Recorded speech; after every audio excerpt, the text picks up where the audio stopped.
Did you know a subway worker prevented the deadliest disaster in city history and almost lost everything for it? Marcus Rivera was doing routine maintenance in the underground metro tunnels when he spotted something terrifying.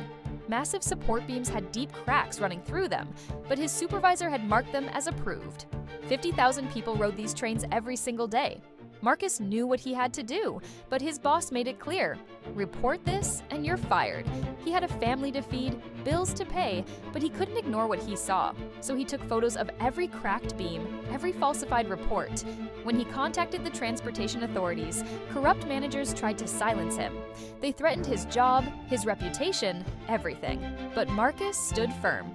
3 major subway lines were shut down just hours before a catastrophic collapse.